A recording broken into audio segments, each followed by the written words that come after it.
Prav en lep dober večer, dobrodošli v Infocentru Triglavska roža na Bledu na sredinem večeru, kjer bomo kot po navadi zelo lepo povezali naravovarstvo z kulturno dediščino.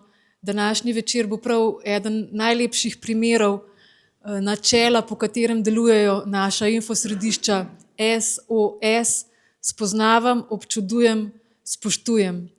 V Triglavskem narodnem parku se prav ne brez meja prepletata narava in kultura, človek in narava. In vas, Čadrak, v Triglavskem narodnem parku na Tolminskem je en res lep primer sožitja človeka, narave, ki že tisočletja sobivata v tem prostoru.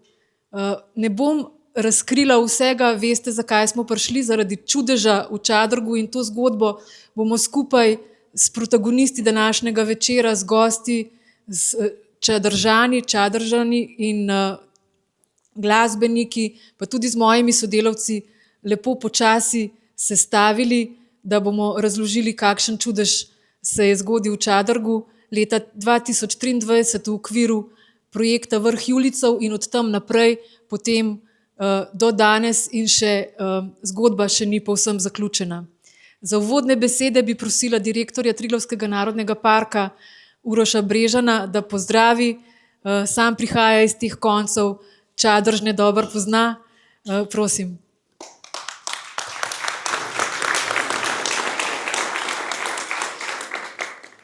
Hvala, Ana. Dober večer vsem skupaj, da se počutim tako kot doma, tam pod Čadragom za Tolminu. Danes pa tudi mineva že 50 let od katastrofalnega potresa v Benečiji, ki je močno prizadel tudi Posočje. Imam pa jaz zanimivo na njega lep spomin, ker sem bil kot mulc, majhen otrok, deležen tega, da smo lahko s prijatelji po noči hodili po vasi, ne zavedajoč se seveda nevarnosti, ki jo potres predstavlja. In želim si, da bi v lepem spominu, sem prepričan tudi, da bo, tudi današnji dogodek ostal vsem, ki ste danes prišli sem na Bled. Ko jaz pomislim na Čadrag, pomislim na ljudi, ki so radovedni, ki so iskrivi, ki imajo en pristen odnos do narave in zelo močan občutek za skupnost. Imajo srečo, da živijo na enem delčku sveta, ki je izjemno lep, in srečo tudi v tem, da znajo to čutiti in pokazati. Verjamem, da boste to lahko skozi glasbo, skozi besede danes občutili tudi vi vsi skupaj. Imajo pa srečo tudi tisti, ki prihajajo v Čadrag. Tako srečo so recimo imeli odvisniki Dom Pirinove skupnosti, ki so jim povsod po Sloveniji zapirali vrata, v Čadragu so jih pa tja povabili. In tam še danes skupnost srečanje domuje in sobiva z vaščani. Je pa tudi res, da imajo Čadržni eno nesrečo. Nikakor se me ne morejo znebiti. Hvala in lep večer vsem skupaj.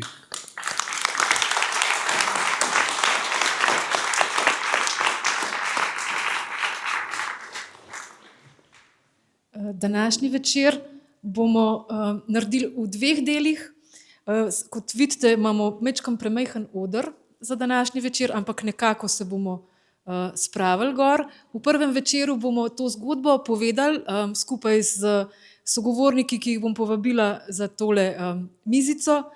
Potem pa bomo povabili na oder skupino Trš, da nam zaigra na inštrumente, o katerih bomo pa tudi še nekaj povedali, preden jih bomo slišali.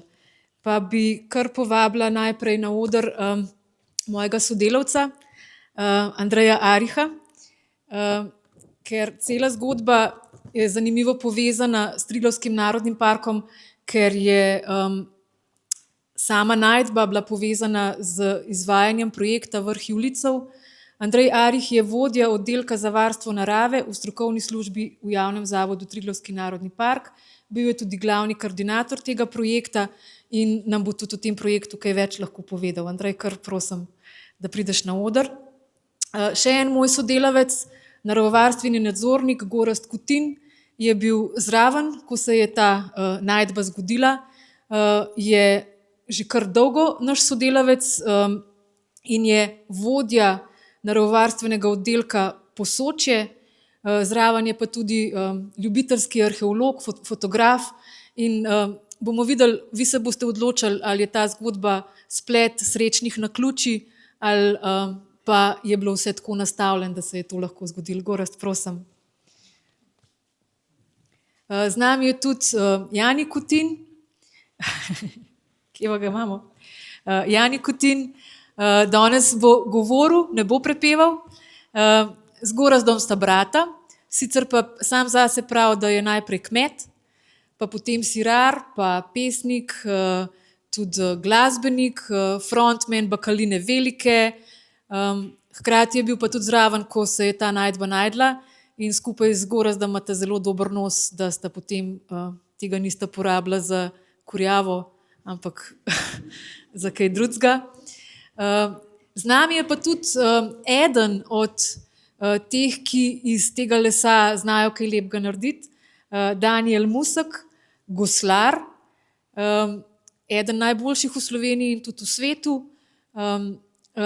Svojo delavnico ima v Škofji Loki, sicer se je pa izobraževal tudi v Cremoni, pa po celem svetu, iz celega sveta hodijo k njemu po najboljše, zelo dobre violine in očitno se tudi iz tega lesa da kaj narediti, ampak o tem nam bo več povedal sam. Izvolite.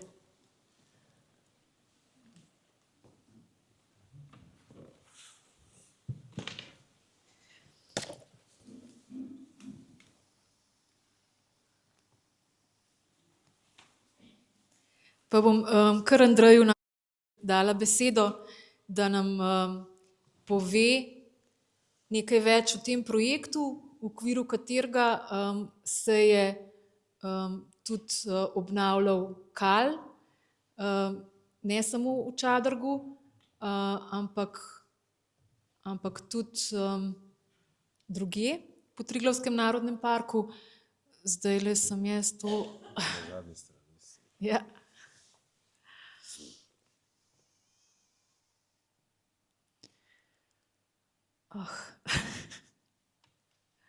Bomo mogli polistati. Zdaj boste od odzadaj naprej videli zgodbo, ki jo bo povedal Andrej. Pa Andrej, mogoče kar poveš, kakšen je bil to projekt, ki je bil to eden najobsežnejših naravovarstvenih projektov v Sloveniji. Ja, zagotovo. Dobro večer vsem skupaj. Pa bom začel na koncu projekta. No. Na zaključnem srečanju partnerjev je bilo dano partnerjem vprašanje, česa niste pred projektom vedeli, pa zdaj veste v zaključku projekta. No. In moj odgovor je bil, da nikoli si nisem mislil, da projekti vplivajo na barvo las. Kar pomeni, z drugim besedam, da je šlo tukaj dejansko za, po mojem namenu, enega najbolj zahtevnih projektov, tako vsebinsko kot tudi upravljalsko. Namreč javni zavod Triglavski narodni park je bil vodilni partner in v njem je sodelovalo še 8 ostalih partnerjev s področji gozdarstva, kmetijstva, lokalne samouprave, stroke, turizma, planinstva. In koordinirati vse to skupaj kot odgovorna oseba je bila zame tudi kar velik zalogaj. In po zaključku projekta, ko sem najavil, da bomo prijavljali projekt Vrh Julijcev 2, so imeli za malo tako sadomazo človeka, da si samouničevalen značaja. Ne? Ampak pustimo zdaj to. Kot sem rekel, projekt je izjemno vsebinsko kompleksen in ta zgodba Jelke iz Čadrga je zgolj ena naključna najdba, ki je pa oplemenitila pravzaprav celoten projekt. Namreč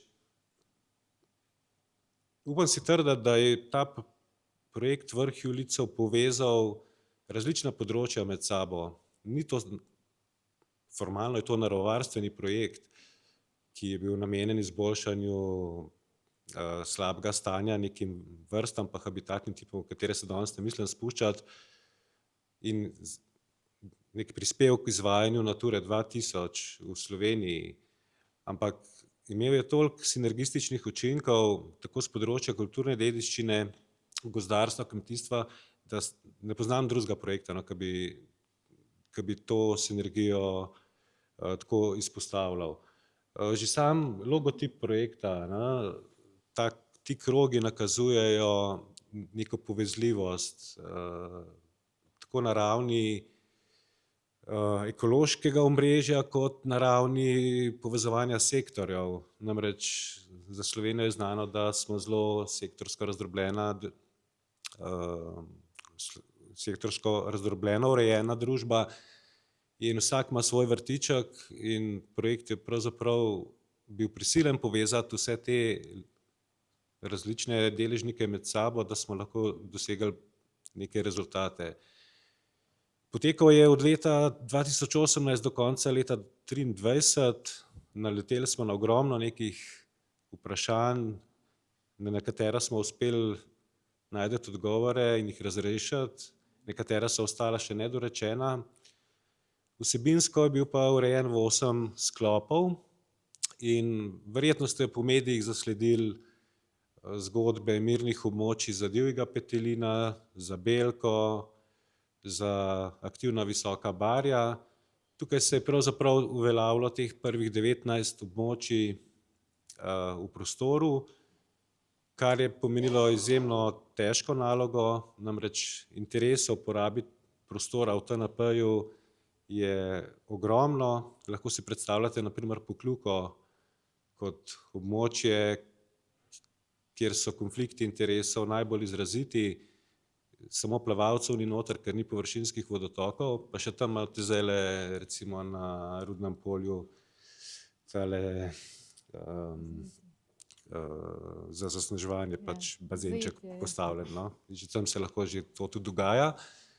Vse druge načine rabe pa lahko tam najdete. Seveda mirna območja so zdaj označena v prostoru s takimi tablicami, če se sprehodite po Pokljuki, boste na njih naleteli. Nadzor je vzpostavljen pač v taki meri, kot si ga lahko nekako privoščimo. Zagotovo je tukaj še zadosti prostora. Med posrednimi ukrepi je bila tudi vzpostavljena ta informacijska točka na prostem, na Mrzlem studencu z informacijskimi tablami, z potrebnimi informacijami za obiskovalce, kaj naj počnejo, česa ni dovoljeno dopustno početi v Triglavskem narodnem parku, kaj so sploh mirna območja in tako naprej. To je recimo en tak primer table.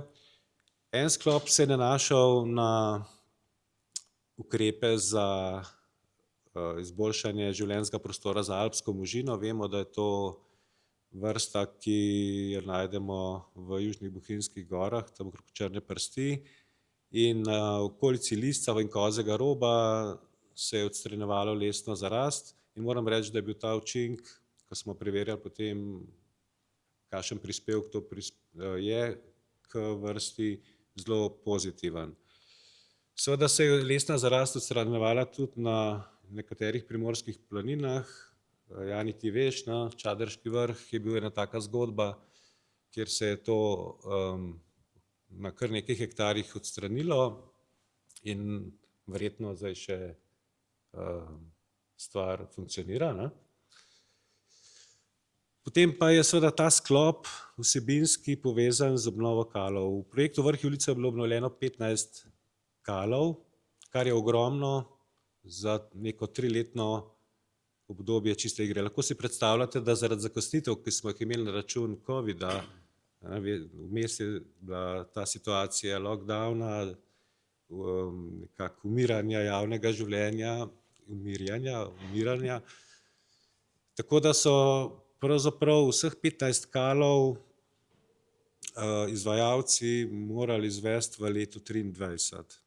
In občina Tolmin, ki je bila nosilka obnove kalov na primorski strani, to so bili 4 kali, je začela že v februarju 2023, medtem ko na gorenjski strani v poletnem obdobju. Vezani smo bili na vremenske pogoje in tako naprej. To je bila res stresna situacija, ki jo ne bi želel še enkrat doživljati. Tole so na primer fotografije iz Čadrga, izkop in pa potem tehnološko pač dorečen postopek izgradnje in pa ta jelovje, ki je predmet tudi današnjega dogodka. Torej, moramo se zahvaliti velikemu pupku in pa hribskemu urhu, tem dvema vrstama dvoživk, da sploh lahko organiziramo današnji dogodek. Brez ukrepov za njiju, se pravi izgradnje kalov, tudi ne bi bilo te naključne najdbe. Tukaj je na primer fotografija potem iz oddelka za lesarstvo sami determinaciji vrstne pripadnosti lesa in pa tudi pri samih dendrokronoloških analizah. Medtem ko sama radiokarbonska datacija pa potem bila izvedena nekje na Dunaju, v enem laboratoriju. Ti kali to so pa na primer potem že obnovljeni kali, takole izgledajo, že prvo leto in učinek je bil takoj pozitiven, se pravi, dvoživke so takoj naselile ta nova vodna okolja, kar pomeni, da se dejansko te vrste soočajo, so neke vrste kolateralna škoda opuščanja tradicionalnega kmetijstva v Alpah. Kako pa ta trend zaustaviti, je pa druga zgodba. Tole recimo so zlate vode, tukaj nad Rudnim poljem, proti Viševniku. Ena zgodba povezana z divjim petelinam je bila tudi zaprtje določenih odsekov gozdnih cest na Pokljuki. Z zapornicami, torej s projektom je bilo umeščeno na novo 11 zapornic. Seveda tukaj so zgodbe bile zelo, ko bi temu rekel, v začetni fazi negativno prepoznane, namreč zaradi covida ni bilo tega celovitega obveščanja javnosti o teh ukrepih in seveda rampe so bile pa pač postavljene, ker je bila to pogodbena obveznost izvajalca.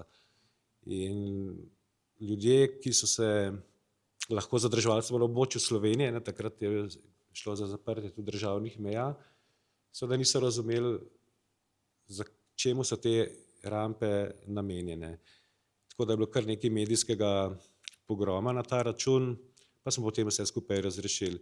Je pa mene en gospod klical iz Ljubljane takrat in me spraševal, če je gozdna cesta od Mrzlega Studenca, se pravi mimo Kranjske doline proti planini za Javornik, tudi zaprta s prometnicam, z zapornicam.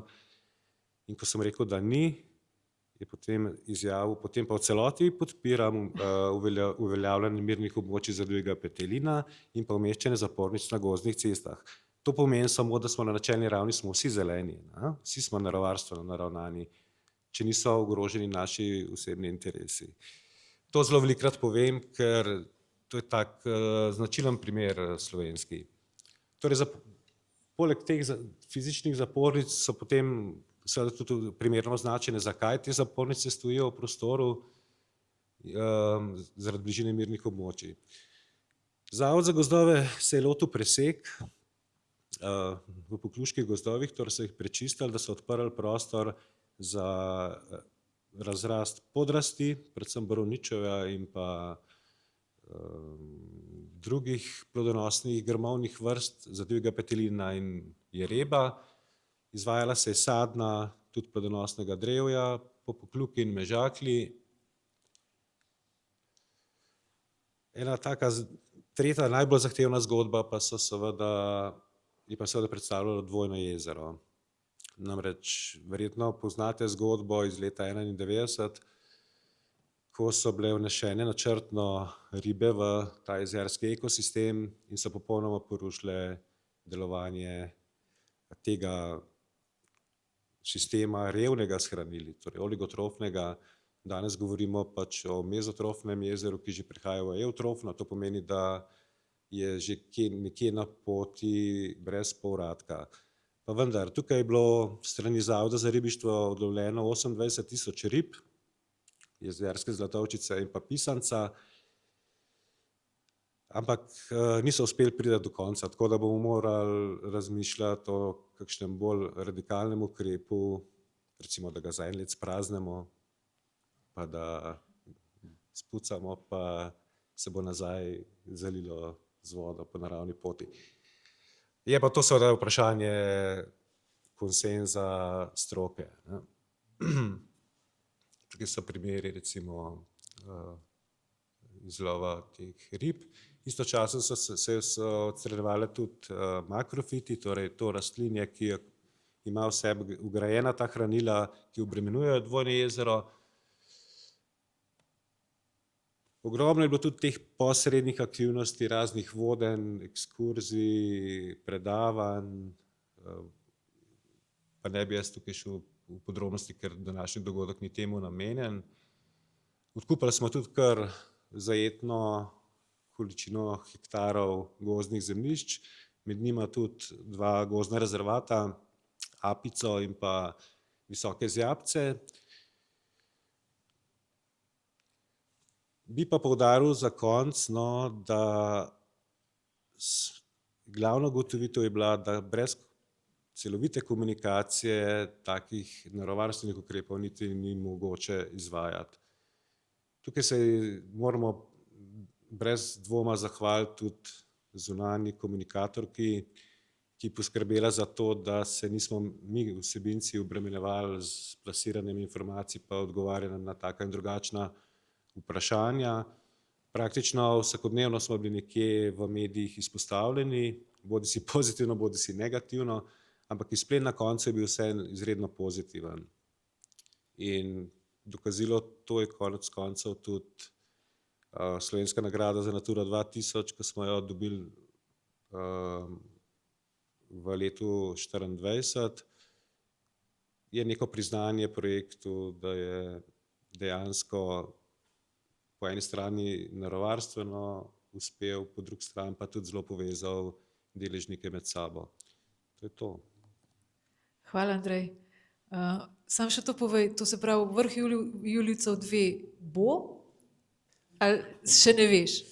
Dajte vprašati državnega sekretarja. No, včeraj sem bil sestanek, ampak ja, vrh Julijcev 2 se pripravlja. Med drugim je v tem bodočem projektu predvidena obnova še dodatnih 14 kalov, mogoče najdemo še kaj lesa za podkurt, ali pa kakšne druge ostaline. Namreč pri kalih je bilo to izredno pomembno, da smo tudi zagotavljali nek celovit nadzor in predpregled, tako z vidika varstva kulturne dediščine kot varstva narave in pa seveda tudi same izgradnje.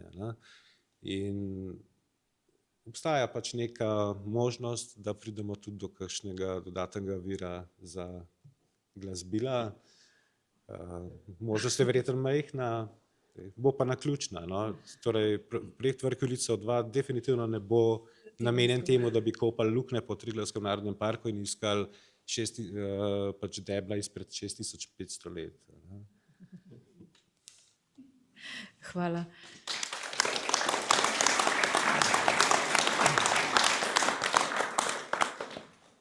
Pa lahko daš mikrofon kar Gorazdu, ki nam bo pa povedal mogoče majčkeno več o tem, kako je pa cela zgodba izgledala na terenu, konkretno v Čadrgu, ker kot naravovarstveni nadzornik, pa kot Čadržan si bil sigurno od samega začetka zraven, že pri samih pripravah. Tudi Gorazd je nekaj fotografskega materiala pripravil, zdaj tukaj lahko vidite Čadrg, ta balkonček, nad Tolminko. Ja. Tako je, jaz sem pripravil jih zaradi tega, malo tega gradiva, da sploh začnemo zgodbo nekje malo pred to jelko, da si boste lažje predstavljali, ker to danes govoriti, da je vse tako neke naključne najdbe, pač je vse skupaj malo bolj povezano z že neki par leti nazaj.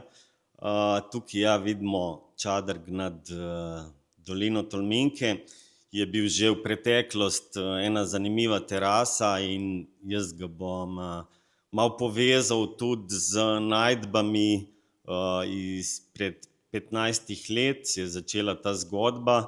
Do takrat smo vedeli edino to, da je Čadrg prvič omenjen tam v 13. stoletju, pač so že omembe vasi in potem pred 15 leti se je pa stvar začela čist malo drugače spreminjati, ker smo zdaj spet po naključju, jaz pravim tako, naletel na ena kamnita orodja, ampak tle, če ne veš, za kaj se gre, jih ne boš prepoznal na terenu. Tako da to je res povezano z enimi ljudi, ki so nas upeljali v to, ki so nas zastrupili s to stvarjo. Tako da najprej Janeza Bizjaka, direktorja takratnega, ki je to, on je vedel, da nekaj gor je in pač. In potem kasneje, ko so se te najdbe pojavile, je seveda preskočil še Pavel Jamnik, sploh s tem znanjem mezolitskih najdišč. In tako, da v bistvu je stvar povezana predvsem s tem, da lahko rečemo, da so bili gor ljudje prvič prišli na ta prostor, lahko so bili že prej, ampak že nekje 8000 let nazaj. In to se pravi, še preden govorimo o teh jelkah, in so že imeli gor neke lovske tabore in pač verjetno, zagotovo, niso gor živeli stalno, so pa zahajali gor, ker je bilo to zanimivo, sigurno zaradi živalstva, naj bi bilo takrat še malo toplejše kakor danes in so bile razmere idealne za lov. Tako da potem se pa, to gre za take majhne kamnita orodja, ne gre to za neke večje zadeve, tako da v bistvu, tega ga še prepoznamo, ker je popolnoma drugačne barve in tako naprej, ampak so res ene zelo majhne konice ali kakorkoli zapuščice in tako naprej. Tako da v bistvu je vse tako poklopilo in potem se v bistvu, to je Čadrg tudi, te terase pokažejo tudi zanimive za prvo stalno poselitev, tudi že veliko pred to omembami. V glavnem gre pa za to, da je Jani v bistvu na pašnikih poleg vasi naletel na prve najdbe, ki so namigovale, da gre tle tudi za neko poselitev, stalno, in tako da lahko se Jani kar priključiš temu. V glavnem, to je bilo res naključno, ker sem kopal eno luknjo za posaditi oreh in sem naletel na ene predmete, ampak če ne bi Gorazd takrat prepoznal teh črepin železnodobnih, bi se verjetno ne ubadil s tem. Pa smo pa obvestili Tolminski muzej in ugotovili, da gre za grobišče iz starejše in mlajše železne dobe. Do zdaj je bilo raziskanih 8 grobov, jih je še puhno tam, ampak zdaj je območje zaščiteno. Najdbe so izjemne, naprimer ta ženski grob je tako ekstremno bogat, tako pač situla s srebrnim nakitom. Na fibuli je bil enkrat jantar, ki je zdaj sicer bolj v slabem stanju, ampak če si predstavljate, je prišel z Baltske obale, se pravi, kaže na to trgovanje v stoletjih pred Kristusom. V glavnem res ena taka zanimiv podatek za Čadrh. No in tako zdaj pridemo pa do tega vrha Julijcev in začetek izkopavanj teh kalov. Ne? In tle smo v Čadrgu sta dva obnovljena kala in to se je zgodilo 2 dni pred tistim naslednjim odkrivanjem tam jelk. Ta kal leži na pašniku in je v bistvu zaradi tega, ker je na dobesedno zaščitenem arheološkem območju, je bil zraven tudi nadzor arheologov in tako naprej, ampak se ni pokazalo nič zanimivega, čeprav tako, seveda, mi smo tako malo spremljali stvar.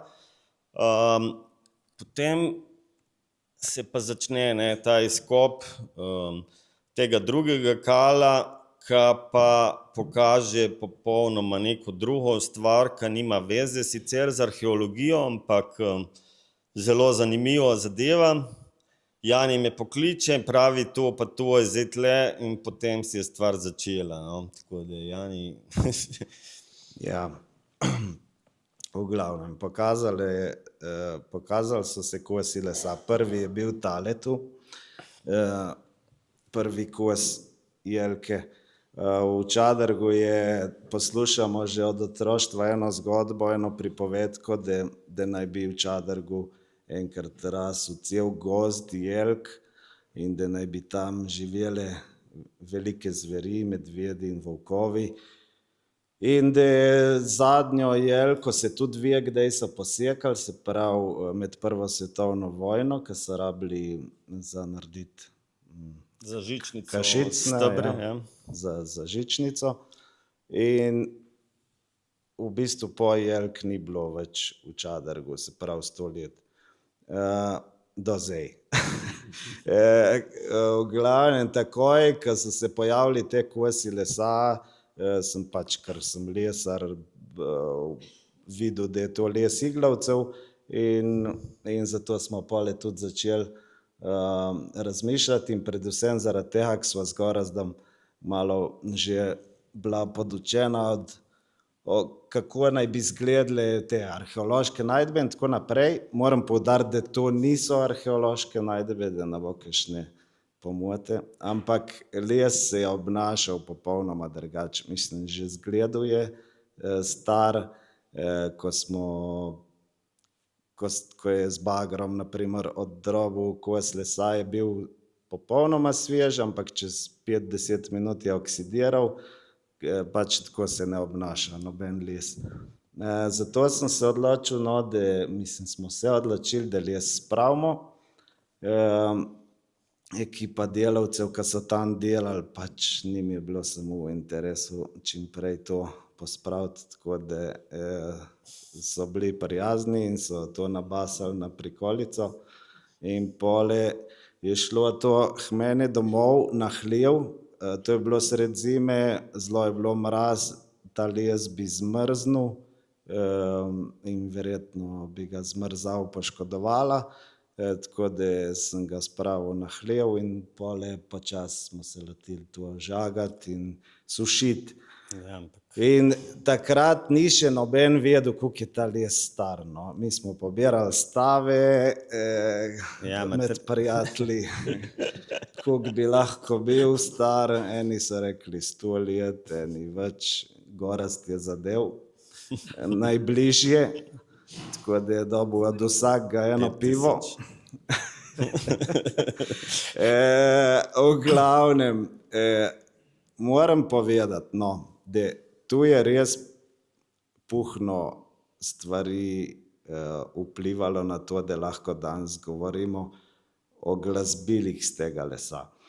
Prvo, seveda na prvem mestu ta projekt Vrh Julijcev, ki sem jih prej omenjal, da smo tudi pašenke pucali, ko smo dobili to možnost pač biti financirani z strani parka za obnovo pašnikov, sem imel kar malo slabo vest, ker je bilo rečeno, zato ker je to gnezdišče kotorne, da bo pač, jaz nisem videl kotorne še nikoli na Čaderskem vrhu. In ko smo čistili te pašnike, smo prvič videli te kure in pole naslednjo pomlad sem videl kuro z mladiči in sem bil zelo zadovoljen, da je pač res to z namenom. Tako da bravo za projekt. No, spet sem zatidil nekam, ampak tako je bilo. Prvo ta projekt, pole, da je Gorazd predlagal, da se sploh obnovi ta kav, pole, da smo imeli možnost in mehanizacijo spraviti ta les, potem ga razžagati, posušiti, potem, da je Triglavski narodni park financiral analizo, ki je pokazala, da je ta les v resnici tkaj star. Morate vedeti, da če bi 50 let nazaj dobili tak les, ne bi vedeli, koliko je star, a ne. In pole, ko je prišla ta novica v javnost, je brat Samo predlagal, da bi iz tega probali glasbila delati. Redko kdaj se sploh ohranijo iglavci, večinoma se ohrani hrast kot ta subfosilni les, ampak iz hrasta ne moremo izdelovati resonančnih plošč za glasbila in tako naprej. Tako da tu je spet eno naključje veliko. Druga zelo pomembna stvar je, da se ta les ni skrčil, da ni razpokal, oziroma eni deli so, ampak eni so popolnoma uporabni, kar je res izjemno. In to je zanimivo tudi pokazala ena raziskava v Bohinju, ko so delali vrtino in te pelodne raziskave in so ugotovili, da je bil točno takrat, pred 6600 leti, en hud potres. Zdaj, če si predstavljate tisti, ki so bili, ne vem, v 15. stoletju, so naredili nanos 10 cm, ta je naredil pa 4 metre debelo plast na dnu jezera, se pravi, je zelo verjetno ta potres zasul ta debla, ker ni dosti, da samo ležijo v vodi, ampak jih je dobesedno mumificiral. Tako da zanimivo, da lih ob obletnici potresa govorimo o tem. No, pole je še eno naključje, da to ni arheološka najdba, če bi samo en znak bil, da je to obdelano od ljudi, ne bi smeli tega lesa tikati. In tudi ni zakonsko določeno za take najdbe, komu pripadajo. Zato pač lahko ta les sploh imamo in izdelujemo. In potem na tem mestu so nas pa kontaktirali izdelovalci glasbil, med njimi tudi Daniel Musek, pa danes je več njih prisotnih, ki jih bom pole omenil, ki imajo pa ogromno enega znanja sploh ta glasbila narediti. Se pravi, res je en kup dejavnikov tu.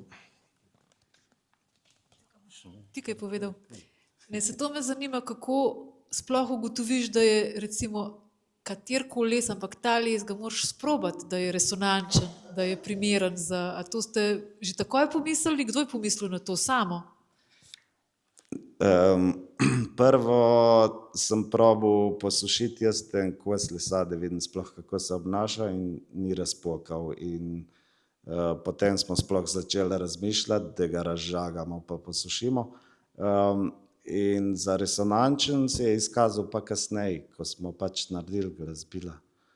Ampak Dani to ve že prej, naprimer, no, povej. Ja, dobro večer vsem.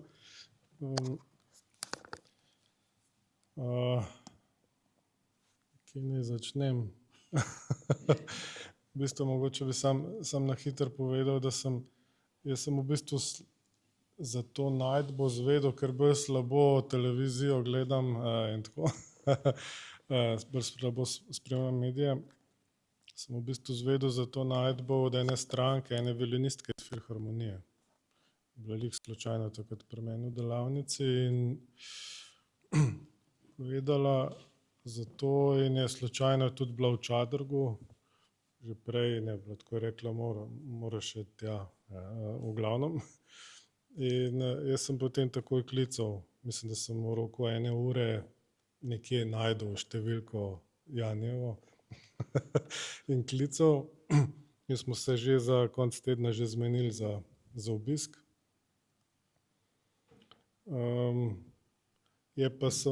Sem pa še vedno bil tako, mislim, precej skeptičen, da se bo dal, ker jaz sem specializiran za solistične violine in je izbor lesa je tam ključnega pomena. Ker, ja,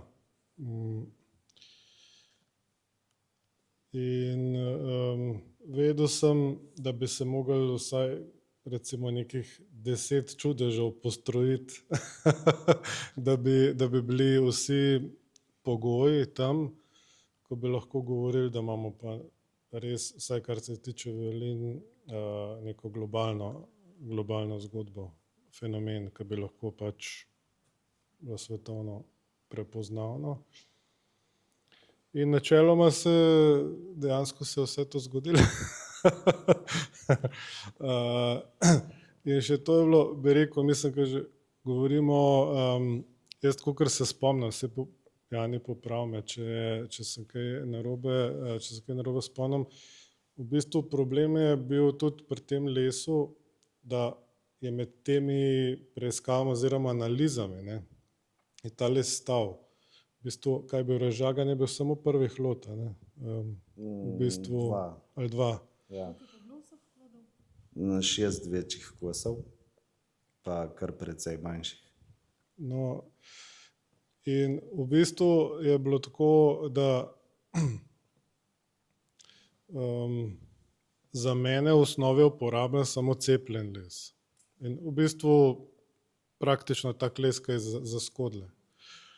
In vemo, koliko je redko kakšna smreka ali pa primerna za skodle, ne, ker ne sme biti čist nič zavrten, ne. In tako se je izkazalo, da je ravno tisti edini hlod, ki je bil še takrat nerazžagan, oziroma kaj je bil, eden je še bil, ne. Da je bil ravno tisti ta prav. Ja, in pol smo se zmenili, sem jaz predlagal, kako bi ga mogoče, da bi ga samo čez pol prežagali. Ena stran je bila tako skorodirana oziroma je bila tako v slabem stanju, obenem je pa tako, da smo se odločili, da se tisti za muzej, ne, ohrani ena polovica, da bi kar celo polovico debla, ne. Da bi ostalo tista zgornja je bila pa, dejansko je bila pa skoraj cela med vejami seveda uporabna in še spomnim se to, da smo začeli, ja, moram še to povedati, da je tudi, tako sem klical enega zelo fajn režiserja, ki sem z njim tudi že sodeloval, to je zelo pomembno. In ko je takoj skočil na ta vlak, tudi če niso bili nič financirani, mislim, so se z ekipo takrat prvi dan tudi pojavili, tako da imamo vse te prve posnetke, to je vse dokumentirano, pa tudi med drugim spremlja tudi izdelavo vseh drugih inštrumentov. Nastaja dokumentarce, ne? Ja, tako. In to verjetno bo kar ena serija dokumentarcev. In ja, tako da začeli smo pa, mislim, da je bilo glih, kaj je bil, sončni mrk, ali lunin mrk, to se spomnim. Tako da se nam je še, nismo uspeli prvič sploh razžagati, ker je bila v tistem deblu, je bila polna neke zemlje. 2 žagi smo uničili zaenkrat, prežagati hlod. Tako da smo se mogli naslednjič dobiti, a ne, ja, da je sploh, da se je dal do konca prežagati. No, tako da, kaj bi še naprej povedal? Ja, iz moje strani bi rekel,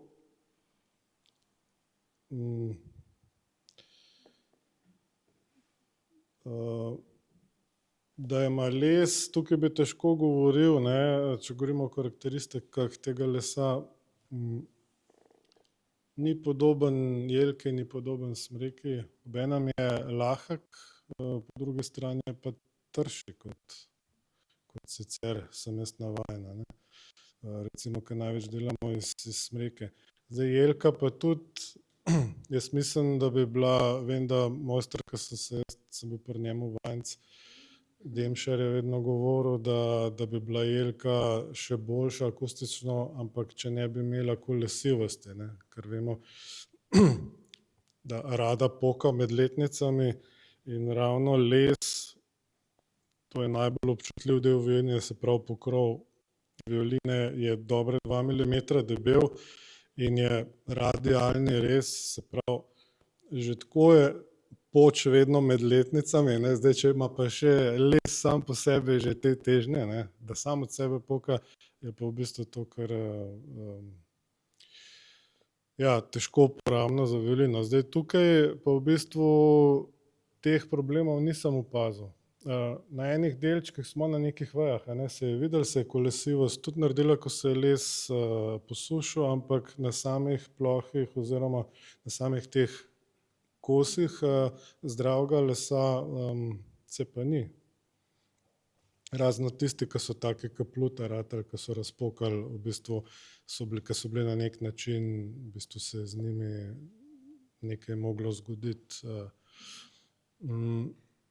Ja, tako da v bistvu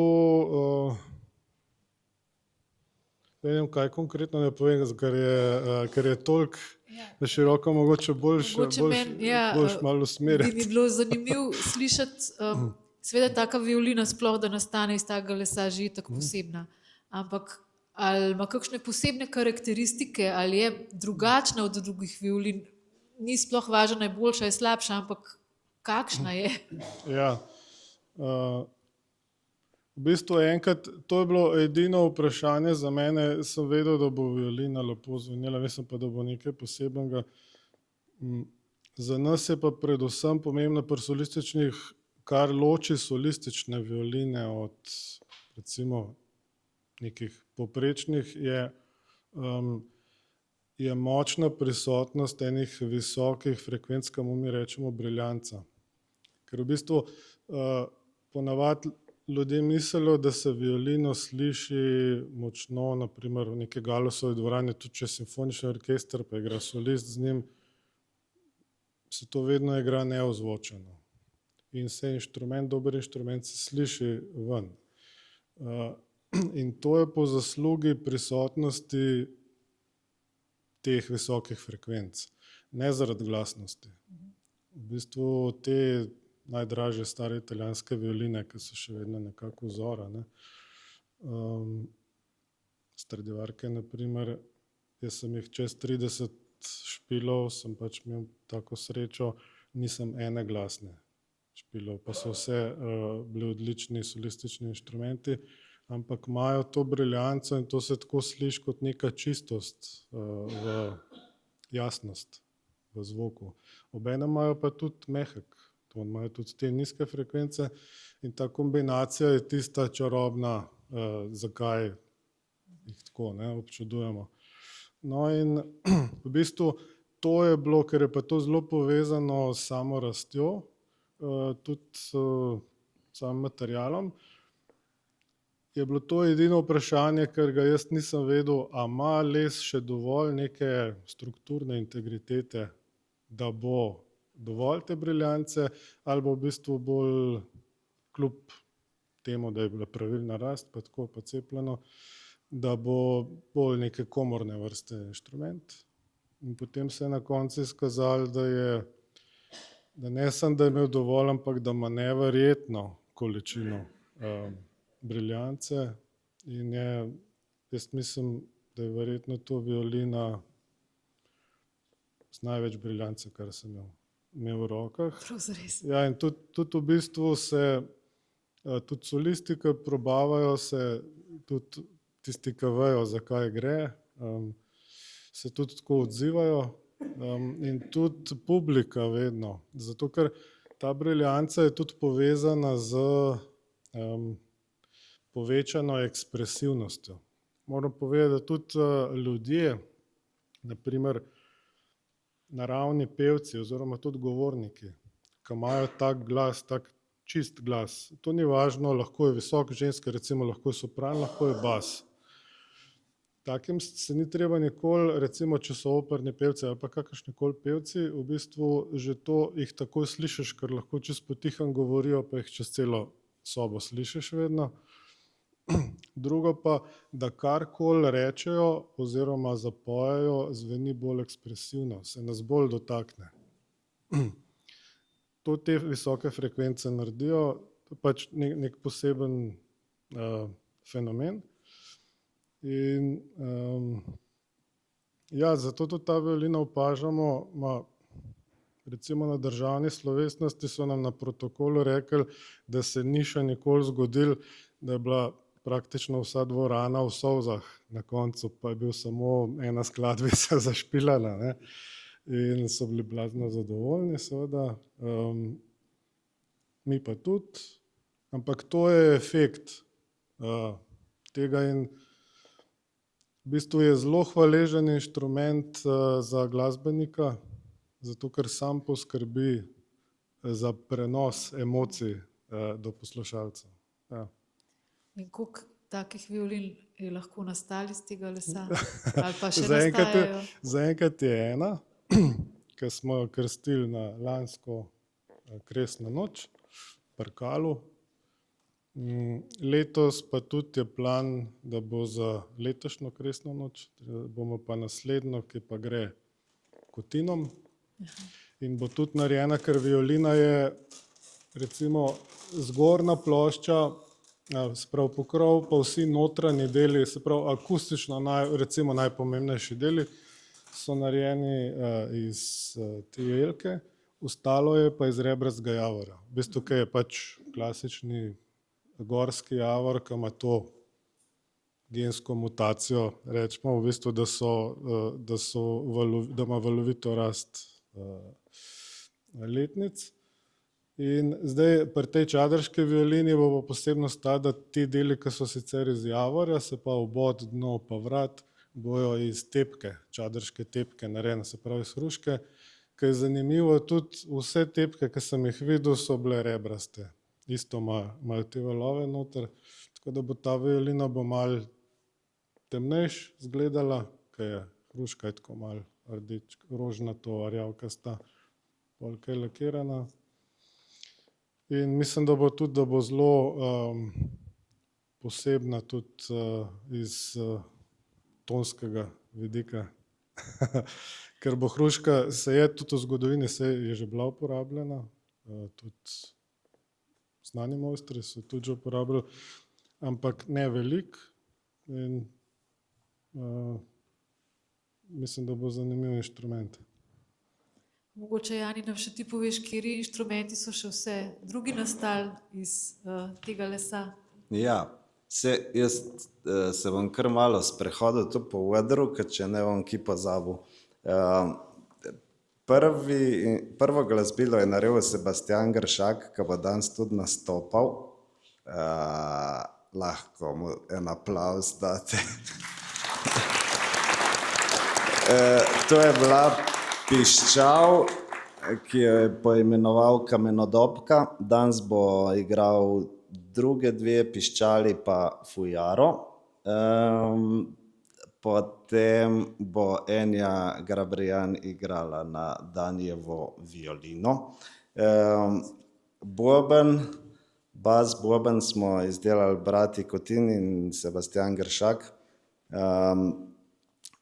Zdaj bo še v uporabi še eno tolkalo, ki je v bistvu samo en kos debla, ampak super funkcionira.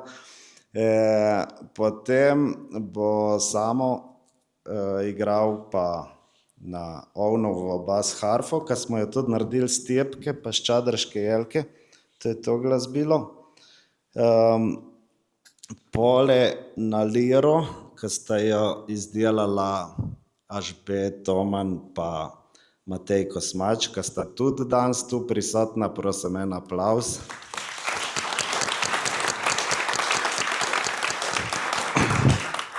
In prav zadnjo glasbilo, ki je bilo narejeno pred kratkim, je pa izdelal Aleš Erman, ki bi ga pa povabil, da lih par besed reče za to izjemno akustično kitaro.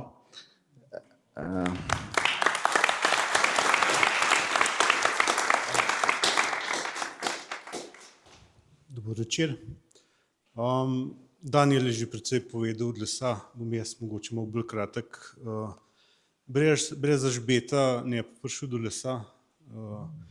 In ker je Daniel že začel z izdelavo violine, sem tudi jaz mogel malo pohteti, ampak sem zaključil en let za njemu. Najbolj si bom pa zapomnil te iskrene ljudi od ta prvega, ki je začel s projektom, do vsega tistega posameznika, ki so bili zraven pri izkopavanju, pri temu, da sem pravzaprav sploh prišel v stik s tem lesom, ker če ta veriga ne bi obstajala, bi mogoče teh lodil obležalnik za hribom tam zadaj. In čeprav težko, sem jo izredno rad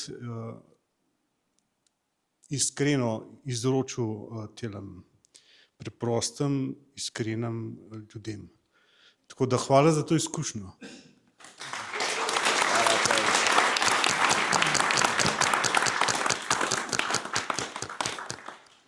Bravo, Daniel, nam boste pokazali violino, da jo vidimo v živo, ne samo na fotografijah.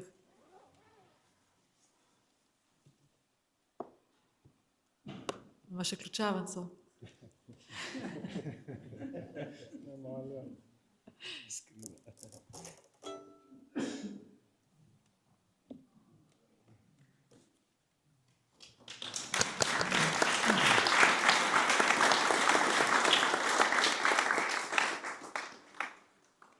Še kakšen komentar? Ne, jaz bi, bomo zaključili ta govorej. Še en krog lahko naredimo, jaz bi samo bi še zaključil. to, Ja, samo še to bi povedal, kaj kakor vem, Triglavski, mislim, zavod TNP nima nobenega kosa te jelke, tako da smo prinesli in vam izročamo en kos, magari kar Urošu, ki se ga ne moramo znebiti. Tako da hvala lepa za izvrstno sodelovanje.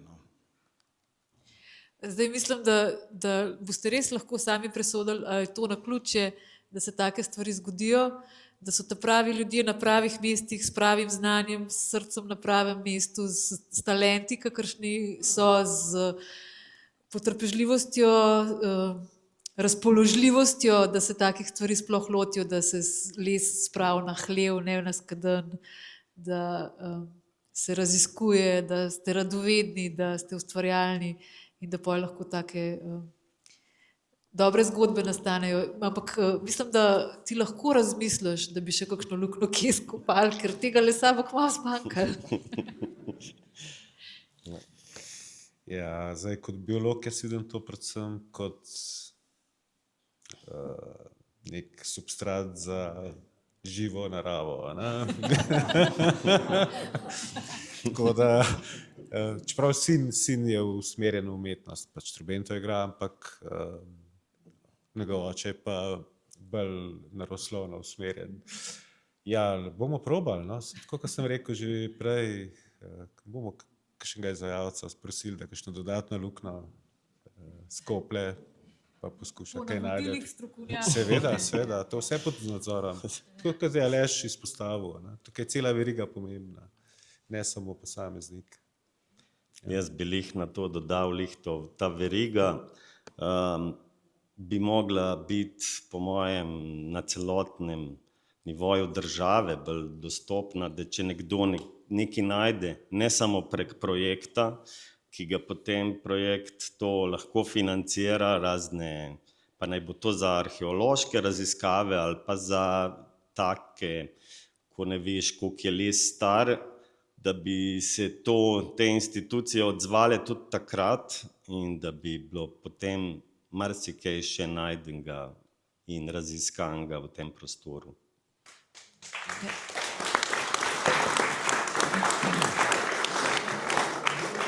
Mogoče, Jani, še lahko povabiš v etnografski muzej?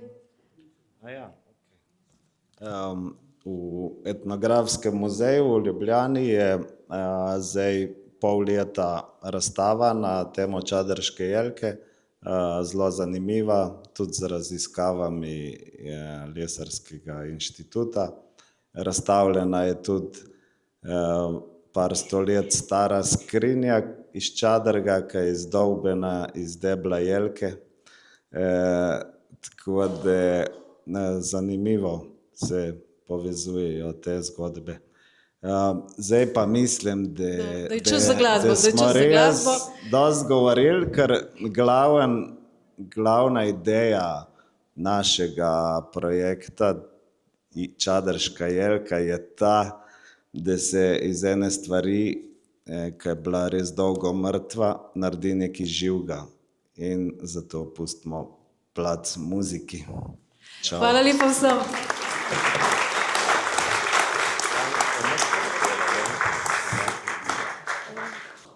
To je zasedba Trš. Ste že slišali, da so zaigrali prvič na ta glasbila na Kresno noč v Čadergu. Trš pa pomeni deblo brez vej in tako je tudi ime te zasedbe. Tudi nekaj malega jih je predstavil tudi zdajle že Jani.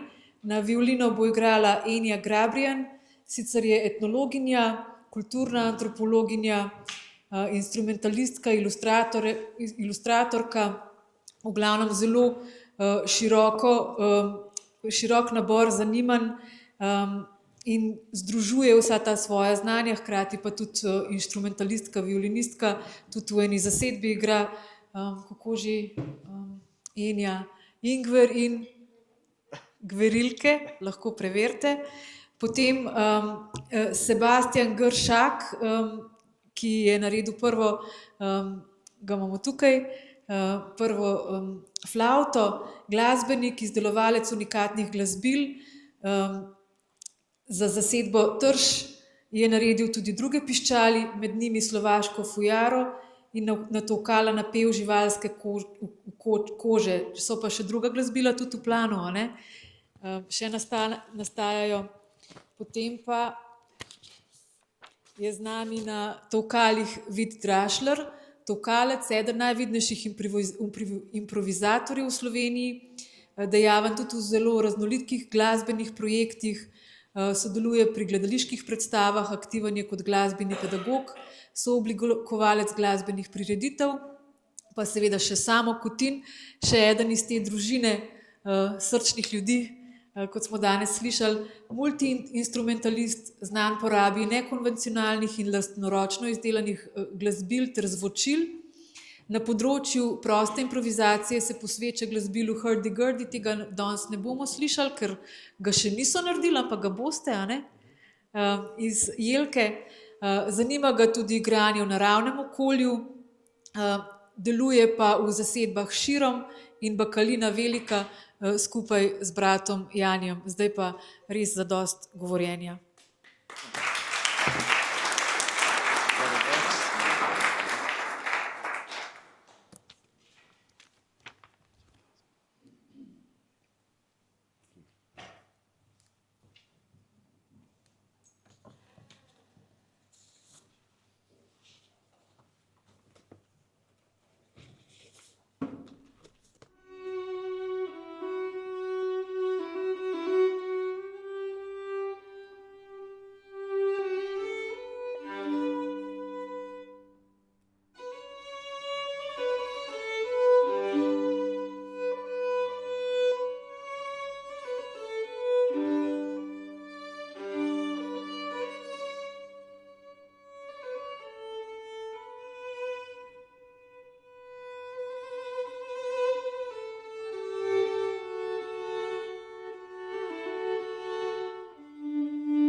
Peršak, Vid Rašler. Hvala lepa.